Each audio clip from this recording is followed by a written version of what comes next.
ನಮಸ್ಕಾರ ರೀ ಎಲ್ಲರಿಗೂ. ಬರ್ರಿ ಇವತ್ತು ನಿಮ್ಗೆ ನಮ್ಮದು ದಿನಚರಿ ತೋರಿಸ್ತಾನಂತೆ, ಡೈಲಿ ರೂಟೀನ್ ಹೆಂಗಿರ್ತೈತಿ ಅಂತೇಳಿ. ಬೆಳಿಗ್ಗೆ ಎದ್ದು ನಿನ್ನೆ ನೈಟ್ ಏನು ಮಾಡಿರ್ತೀವಿ ಅದನ್ನ ನಾವು ಮಧ್ಯಾಹ್ನ ಬಾಕ್ಸಿಗೆ ತೊಗೊಂಡೋಗ್ತೀವಿ. ಬೆಳಿಗ್ಗೆ ಎದ್ದು ಅಷ್ಟು ಜಲ್ದಿ ಮಾಡ್ಕೊಳಕ್ಕೆ ಯಾರಿಗೂ ಟೈಮ್ ಇರೋಂಗಿಲ್ಲ, ಪೇಷನ್ಸು ಇರೋಂಗಿಲ್ಲ. ಸೊ ಹಂಗಾಗಿ ಹೋಗ್ತೀವಿ.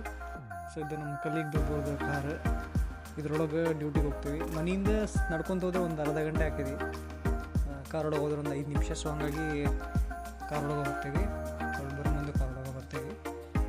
ಸೊ ನೋಡಿರಿ, ಇದು ಆ್ಯಕ್ಚುಲಿ ಸಮ್ಮರ್ ಸೀಸನ್ ಇಂಗ್ಲೆಂಡ್ ಒಳಗೆ, ಬಟ್ ಆದರೂ ಮಳೆ ಬೀಳತೈತಿ. ಸೊ ಇದು ಆ್ಯಕ್ಚುಲಿ ರೆಗ್ಯುಲರಾಗಿ ಹಂಗೆ ಆಗಂಗಿಲ್ಲ, ಸಮ್ಮರ್ ಒಳಗೆ ಯಾವತ್ತೂ ಮಳೆ ಬೀಳಂಗಿಲ್ಲ. ಬಟ್ ಈ ಟೈಮ್ ಏನೋ ಬೀಳತೈತಿ, ಏನು ಮಾಡೋಕ್ಕಾಗಂಗಿಲ್ಲ ನೋಡಿರಿ. ಬಟ್ ಕ್ಲೈಮೇಟ್ ಎಲ್ಲ ಭಾಳ ಚಲೋ ಇರ್ತೈತಿ, ಫುಲ್ ಕೋಲ್ಡ್ ಇರ್ತೈತಿ, ತಡ್ಕೊಳಕ್ಕಾಗಂಗಿಲ್ಲ, ಅಷ್ಟು ಕೋಲ್ಡ್ ಇರ್ತೈತಿ.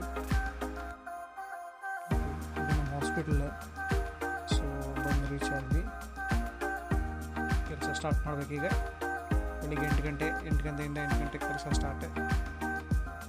ಇಲ್ಲೇ ಬ್ಯಾಂಕ್ ಕೆಲಸ ಇತ್ತು ಇವತ್ತು, ಬ್ಯಾಂಕಿಗೆ ಹೋಗಿದ್ದೆ. ಬ್ಯಾಂಕ್ ಒಳಗೆ ವಿಡಿಯೋ ಮಾಡ್ಬೇಕು ಅಂದ್ಕೊಂಡೆ, ಬಟ್ ನೆನಪಾಗಲಿಲ್ಲ ವಿಡಿಯೋ ಮಾಡೋಕ್ಕೆ. ಸೊ ಇದು ನೋಡ್ರಿ, ಸ್ಟ್ರೀಟ್ ಹೆಂಗೈತಿ, ಬ್ಯಾಂಕ್ ಸ್ಟ್ರೀಟ್ ಇದೆ. ಫುಲ್ ಮಳೆ ಬೀಳತೈತಿ, ಬಟ್ ಇವ್ರಿಗೆ ಇದು ಕ್ಯಾಶುವಲ್. ಇಲ್ಲಿ ಎಷ್ಟು ಮಳೆ ಬಿದ್ದರೂ ಏನು ತಲೆ ಕಟ್ಸ್ಕೊಳಂಗಿಲ್ಲ. ಸೊ ಕೆಲಸ ಮುಗಿಸಿ ಈಗ ಮನೆ ಕಡೆ ಹೋಗೋಣಂತೆ. ಮನೆಗೆ ಬಂದೆ ಏನು ಊಟ ಐತಿ ನೋಡಿ, ಯಾರು ಮನೆಯಾಗ ಇರ್ತಾರೆ ಅವ್ರು ಊಟ ಮಾಡಿರ್ತಾರೆ. ಊಟ ಮಾಡಿ ಈಗ ಸ್ವಲ್ಪ ಹೊರಗೆ ವಾಕ್ ಹೋಗ್ತೇವೆ. ಊಟ ಆದಮೇಲೆ ನಾನು ನಮ್ಮ ಫ್ರೆಂಡ್, ನಮ್ಮ ಮನೆ ಬಾಜು ಒಂದು ಪಾರ್ಕ್ ಐತಿ, ಆ ಪಾರ್ಕ್ ಒಳಗಲ್ಲೇ ವಾಕಿಂಗ್ ಹೋಗಿ ಮಸ್ತ್ ಇರ್ತೈತಿ ಫೀಲ್ ನೋಡ್ರಿ.